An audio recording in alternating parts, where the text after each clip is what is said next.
We have with us today Kanchan Gupta, who's a legend in Indian journalism. Kanchan, you have worked with the best. You started off with M.J. Akbar. I don't know if you consider him one of the best now, but in 1982 you started with him at the Telegraph. Then you worked with Sunanda Datta Ray, then with Vinod Mehta, and then you took a break from journalism and worked with Advani, L.K. Advani and Atal Bihari Vajpayee. Why did you leave journalism, join, say, what you would call the political campaign and then the government? I think I had put in almost 15 years. I was getting a bit bored and I wanted to do something which was exciting. Vinod left the Pioneer. I mean, that's common knowledge why he left, the circumstances under which he left. And there was a great degree of disquiet among us. We weren't too sure which way the paper was headed. A rather unfortunate incident happened which involved me and the then executive editor, which sort of made me realize that perhaps I should take a break. And was it an ideological difference? No, it was nothing to do with ideology. You know, Madhu, it's very strange. People think that I'm this rabid right-winger, and I was born a right-winger. I thought you'd come here with a Trishul screaming. Yeah, with an orange band on your head. Yeah, and that I am a bigoted fundamentalist, a fanatic who whatever. Some of your writing does scream a bit. I was very left of center when I came to Delhi. And I had problems with both MJ. I mean, of course, I was low down in the food chain there in the Telegraph. And definitely in the Statesman with Shunondo, who thought that I was very pink, if not red. What really? So when did you turn orange? When did I turn orange?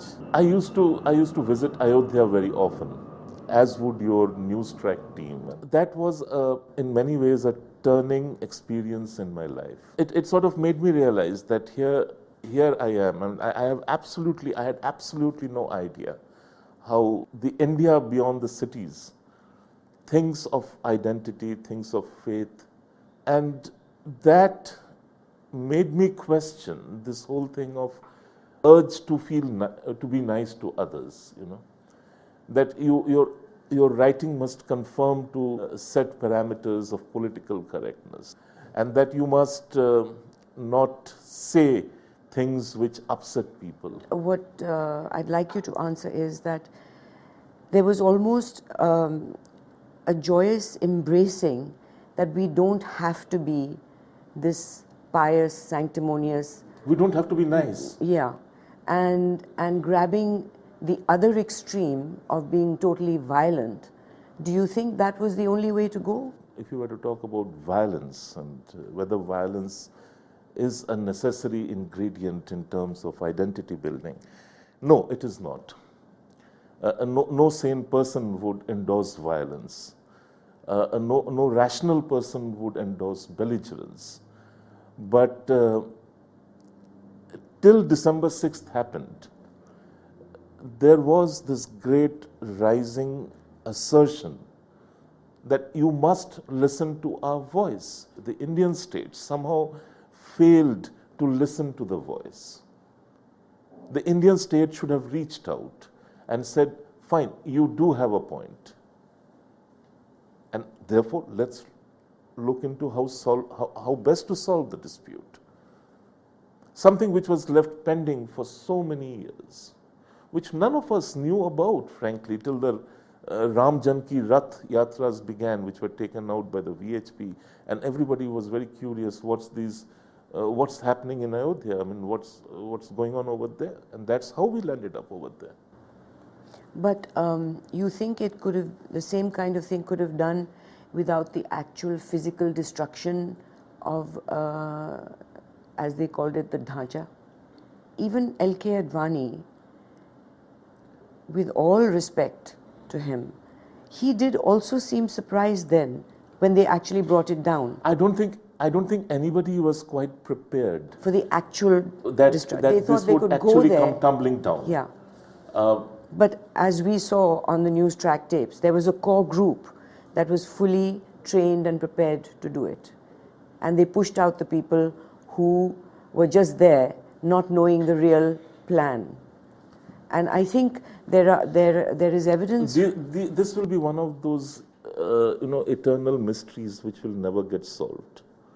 You can keep on appointing commissions and inquiries, and you can investigate till the cows come home, but you will never be able to establish who did it. There is also this theory that that Narasimha Rao did it. I mean, it Well, gets he was certainly increasingly looking the bizarre other way. that it was done to, okay, let's get rid of this once and for all. But one clue was that when Uma Bharti was giving her speech the day before, she did say, and she exhorted the crowd, she said, will you listen to us? Will you obey us? Will you do exactly as you're told? And will you stop when we tell you to stop? Will you go ahead? Because I think that leadership believed that they could do a kind of a rally there, make the demands, and then disperse. I don't think they actually saw that it would come down. I don't think anybody who was on the stage that day, on the dais, on that elevated thing, I don't think any one of them really expected events to take that kind of a turn. But the week after, there was so much of confusion and noise, and everybody, the general press, who hadn't actually been there, particularly the print media, they presumed that it was because of Advani asking them to do it. And we know who were on the ground that it was many different factions working separately. As I said, Madhu, with one umbrella, of course. I don't think any of the 5 or 6 leaders who were present over there was even remotely in knowledge of what was happening, leave alone True. Executing the plan.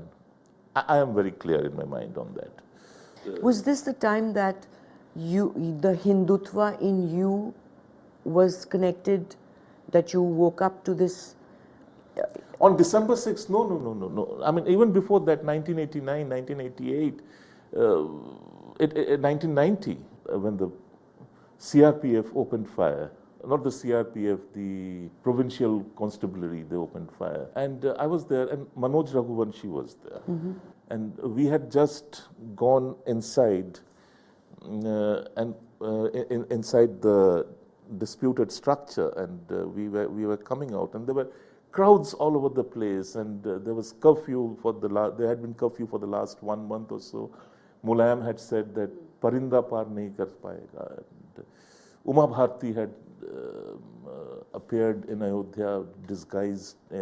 She entered in disguise, riding a motorcycle. There was great excitement. It was more like a mela. But on the day of the dharna, there was this great surge of tens and thousands of people coming from across the Saryu, coming from Faizabad, from Ayodhya. It was amazing. And I remember Mark Tully saying that this is unbelievable. This is something which even he, with many times my experience, had never seen. And we went in for a deco inside the structure, and we came out, and we were standing on the Ram Chabutra. And there was this sadhu who was standing next to me.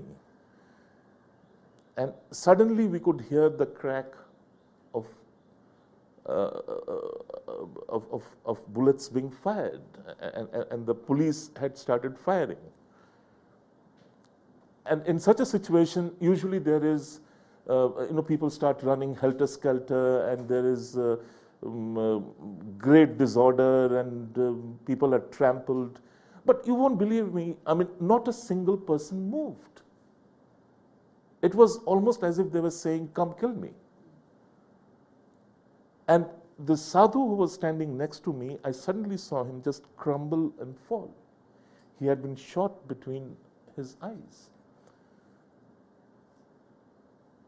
At a purely If you were, I mean, at one level, it just told, I was so stunned that it could have been me. This was a couple of days before December 6th? Not 1992. Okay, it was... This was, I think, 89 when the firing happened.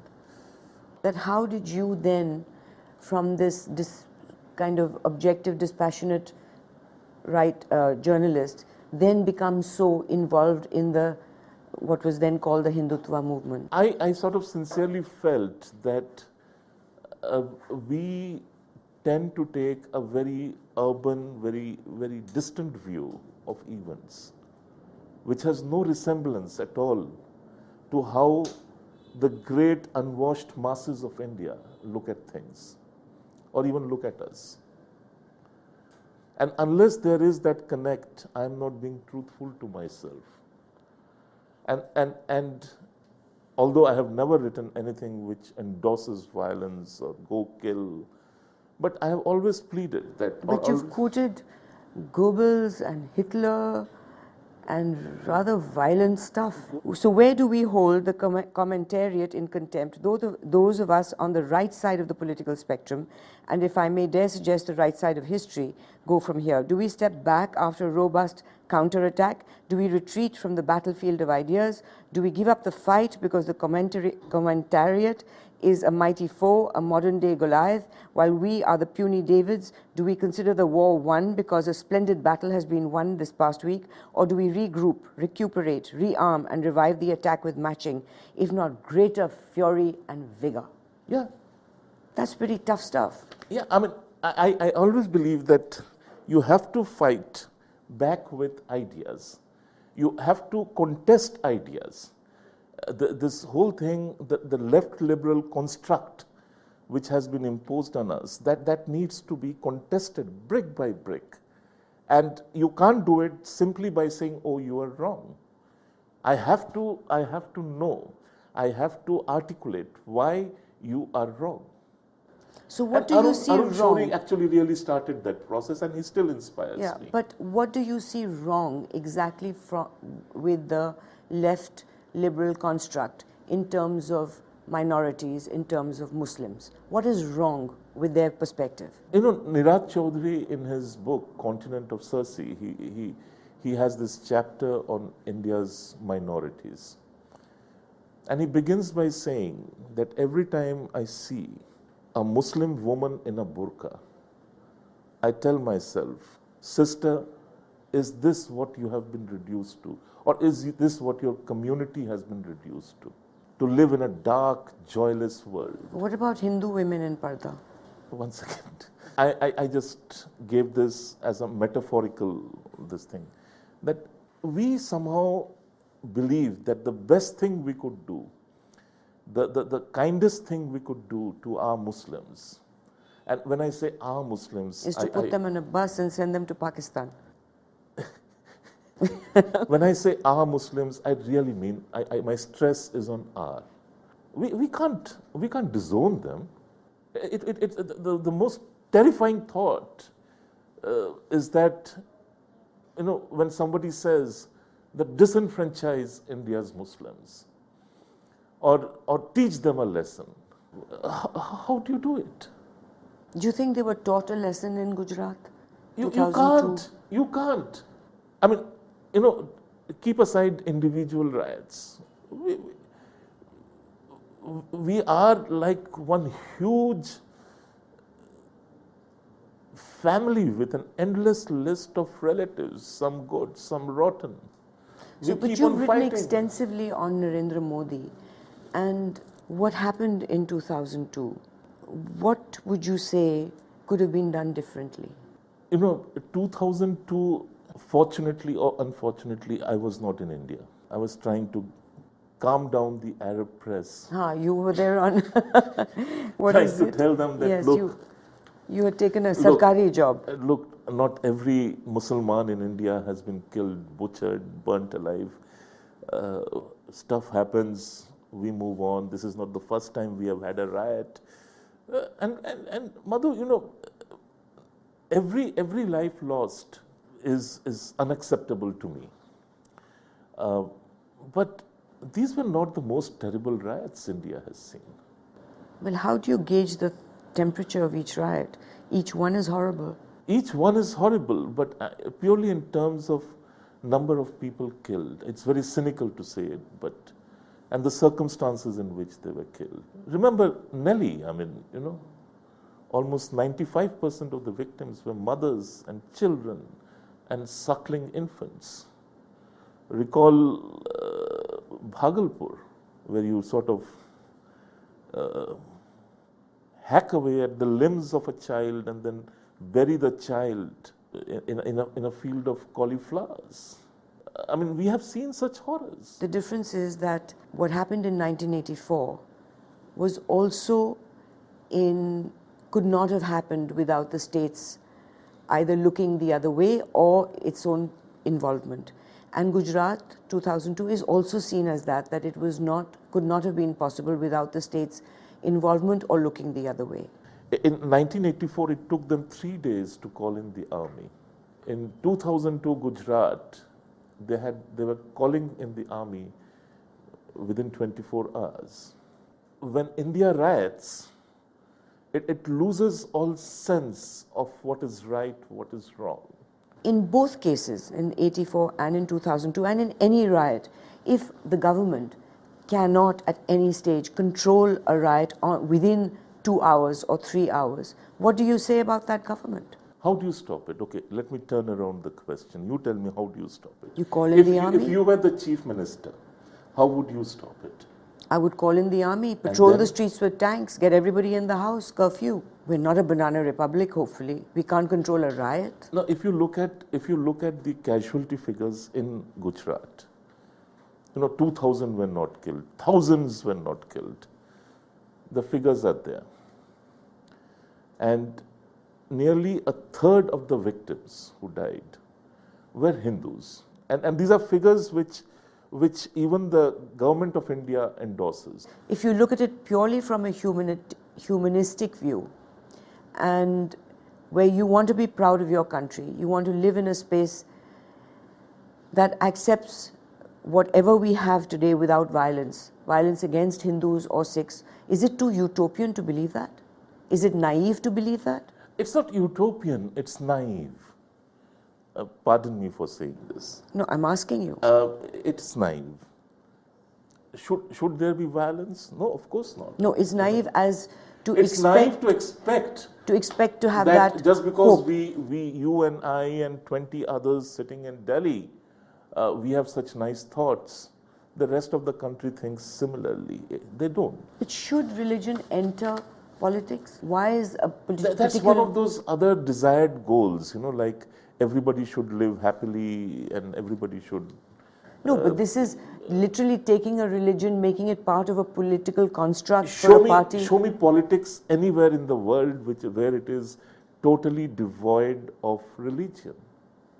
Anywhere in the world. Well, I think you don't really see it. The only time it's brought up when Obama went to the wrong church, it wasn't used as a reason for voting. In America, it's all about faith.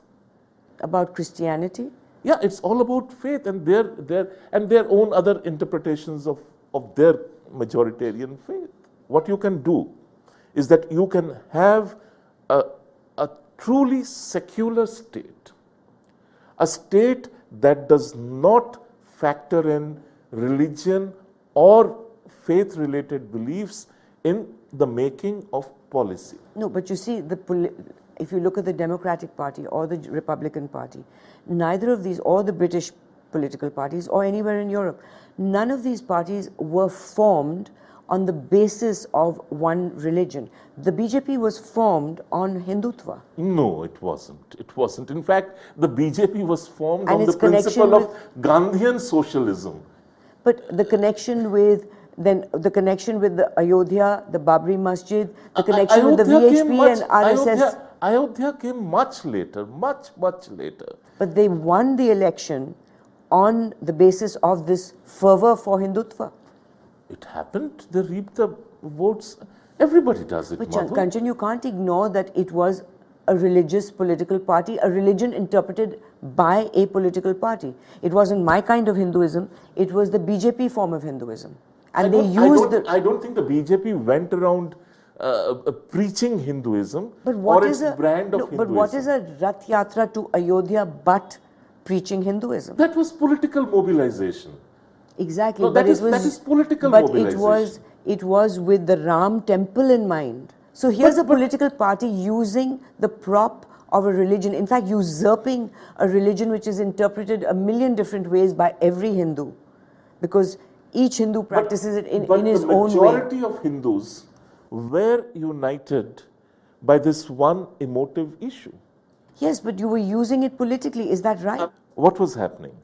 You had the Shah Bano case, where the Supreme Courts considered judgment in allowing a Muslim, an indigent Muslim woman, maintenance after being thrown out of a marital home was subverted by the government of the day. It was shameful. It was shameful. And that is where I say that a state can be secular. The state need not have subverted that judgment. What would have happened? The Shahabuddins of the world would have screamed, they would have shouted, they would have burned, they would have burned some buses at best. And in any case, buses get burnt. It was a male sort of misogyny. It wasn't that. It was also trying to impose this whole thing of a contrived Islamic identity. No, but it was Islamic men putting the pressure on the government that you will lose this vote bank if you pass this. So they were playing politics of crass communal vote bank. Exactly, exactly. So that was one fracturing which was happening. Then you had Rushdie's book banned. We were the first to ban the book. I mean, to us goes that dubious distinction. Then you had VP Singh's Mandal implementing the Mandal Commission's report. So really, Kanchan, what you're saying that the Hindus at this time you needed to unite. You needed to unite people over there was a lack of community confidence. and caste. There was a lack of confidence Of course in there was Hindus, and this brought a self-confidence, though rather violently. 1980s, 1990s India, and thankfully we have left that period behind. People who have come of age in the last couple of years, they have no idea how terrible those times were. Mm-hmm. We had Punjab happening, we had Kashmir happening. We still have Kashmir happening, we still have the Maoists happening. No, wait 1 second. We had Operation Blue Star, we had Mrs. Gandhi's utterly meaningless, mindless assassination. We had 1984 happen. There was a sense of drift, there was a sense of purposelessness, and then you had, for the first time, India was sort of activated on something like corruption, political corruption. You had Bofors happening. You had a government's huge 2/3 majority evaporate in an election. And you had somebody like VP Singh come in as Prime Minister. And then onwards, it was a precipitous decline. There was a social decline, there was political instability, and there was So do you think now that we've been through all that, do you think now is the time that we can bring in a more rational view of politics and Hinduism with Narendra Modi? I don't think Narendra Modi would ever want to confuse faith with politics. I don't think so. What I know of him, he would not want to fuse religion with politics. But isn't that implied in the kind of things he does? What does he do? Well, for example, when the Muslim gave him a scarf, he refused to take it. He gave him a Muslim cap, he refused to wear it in his Sadbhavna program. Yeah, but that's precisely what you and I should be agitating against. Why must an Indian politician wear a kafia and attend an iftar to show that he or she is secular? Is that what we have reduced secularism to? You know, Madhu, right now they are debating this new divorce law in Parliament. I do not want to comment on the individual clauses in the bill, but if that law is approved, if once that they have put it off for the debate and maybe some amendments, but once that bill turns into law and it is implemented, the biggest beneficiaries of that law will be Hindu women. Don't you think that discriminates, that militates against the idea of a secular republic in the most horrific manner? Why is it that a Hindu woman must benefit, but a Muslim woman must continue to suffer, and just because she had the misfortune to be born into a Muslim family? Had she been born into a Hindu family, she would have access to this law. What kind of a secular republic are we building? Where are we dragging our principles of equality for all, justice for all, fraternity for all? To which levels are we dragging them down to? But the Shouldn't we be raising these questions? The BJP came into power the first time or the second time, promising in their manifesto that they would create a uniform civil code. Withdrawal of Article 370. Yes, I remember that very clearly. No. And you are right. They could not implement it. They did not implement it. You are right. Why didn't they do it? There is, again, it's very ironical. Article 370, of course, you need 2/3 majority. And uniform civil code, uniform that was an essential element to bring. I agree with you, and the BJP should have used those 6 years to at least initiate a national debate. It could have done that. I agree with you entirely. Why it didn't do it, I am told. Coalition partners. Coalition compulsions. Why is a uniform civil code considered to be non-secular? We have perverted the idea, the concept, the lofty concept of secularism. We have perverted it to mean that unless you pander to the lowest common denominator in any community, whether it is Hindus, Christians, Muslims, Buddhists, whatever, unless you pander to the lowest common denominator, you are not being secular enough. But you know we all know how it has happened. Now, everybody thinks, for instance, this thing called the All India Muslim Personal Law Board. Yeah, but the BJP made a promise that it did not fulfill. No, of course it. Why should people vote for the BJP if they cannot even fulfill a basic promise like that? Do people understand the import of a uniform civil code? Well, they voted them in, they must have. That was one of the many things. They were campaigning on 3 points very constantly in their speeches. Not the in this election. uniform civil code, the Article 370. You media goes to town. I mean, people come You media? back. What about you media? Okay, I mean, media goes to town. People come scurrying back to their offices with a copy of the manifesto tucked under their arms. No, but you can't expect to tuck it away. So what did they do? They once again they promised. No, Kanchan, if they are promising it, we can't hide it and tuck it away. Maybe people are looking for it. Listen, I really wish, and governments cannot work in isolation. Whether it's the CPM Certainly government, not coalition governments. They can't work at all, it seems. So you need a prop, and I think the time has come for media, especially alternative media such as yours, to think of playing the role, not a supportive role, but a complementary role to policy. Why do we need something like a uniform civil code? Would like to ask you, your experience working with Brajesh Mishra, were you party to all the wheeling, dealing, No. behind the scenes? I was. Kuch to dekha hoega. No. I was just above a chaprasi, so. Yes, right. So. Then it must have been exciting times to see what happens behind the scenes. You think you'll ever get a book out of it? I wish it was a very enriching experience. And I wish I could write a book. Unfortunately, I can't, because It's if all I were- confidential. partly that, and largely because Were you disillusioned? I fought back. So you were disillusioned and I fought back and you in were my shocked. own way. I couldn't fight back in the PMO, but I used my post in Cairo to fight back. I was disillusioned to the extent that I perhaps was too starry-eyed, too misty-eyed.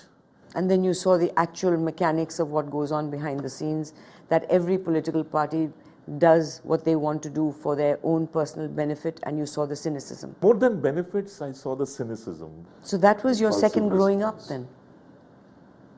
Yes, in terms of dealing with government. And that's why you went back to journalism. Do you think you have to work for a paper that you agree with on its ideology? No. Could you work for, no. say, Times of India? I mean, if Times of India or Hindustan Times or Indian Could you work for Express, Times of India? if they offered me a job and if I needed that job, I would happily do it. Now, there is this thing in your blogs, stop the non-stop rant against Narendra Modi. No, the impression that he's created is that he hates Muslims, he can't stand Muslims. There are organizations such as Ila Bhatt's Seva, which has been destroyed by him. This Malvika Sarabhai has a problem with him because she's supporting Muslims. So the impression is that in his leadership and in his Gujarat, there is no place for Muslims. And the point I is, don't know how do you say that, because if I go purely by available indices, and these are not state government provided indices, Muslims in terms no, of I'm the- not saying that. I'm saying if you look at what is being written, he has created that impression. But that's precisely the whole thing which I'm saying, that if I just spent 3 days traveling in Gujarat. But that's not the point. Of course, That's not the point. Are you saying he loves Muslims? I don't know whether he loves anybody, but I can't say. That's the question. He doesn't seem to. He's a loner. He lives alone. Does he love anybody? I cannot say with any certitude, and I would not be able to live with that he does not love Muslims. How can I say that? So you're saying that he loves them? I think he's obsessed with Gujarat and every Gujarati. So you see, I asked him a question once in the Hindustan Times conclave, and he was absolutely sick of answering questions about 2002. And the conclave the theme was the future. So he said, I'm not going to answer questions about the past, ask me questions about the future. So I asked him this question. I said, is there a place for Muslims in the future in Gujarat? And his answer was a beautifully nuanced answer, which was that if they learn to accept, I'm translating, if they learn to accept our culture, our ethos, and are able to rise above their religion to be loyal citizens of India, yes, there is room. I think that would be equally true to any Hindu too. Now, if you want to, because of the Islamic religion the way it is, if you want to get their loyalty above their religion, wouldn't there be a better way to convince them that it is essential to be loyal? Because in a country like America, if you're flying some other country's flag, if you are rooting for some other cricket team or football team, you will be thrown in jail, as free as America claims to be. In India, when this was happening, Hindus used to sit passively and seethe. Soon after Ayodhya, that stopped. No Muslim had the guts to sit in a cricket stadium and cheer for a Pakistani team. Why should they? Exactly, why should they?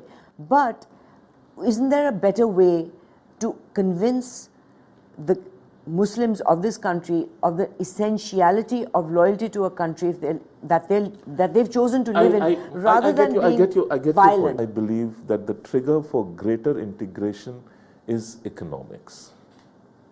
I was quite an anti-reformist, and from there I have become a very hardcore pro-reformist person.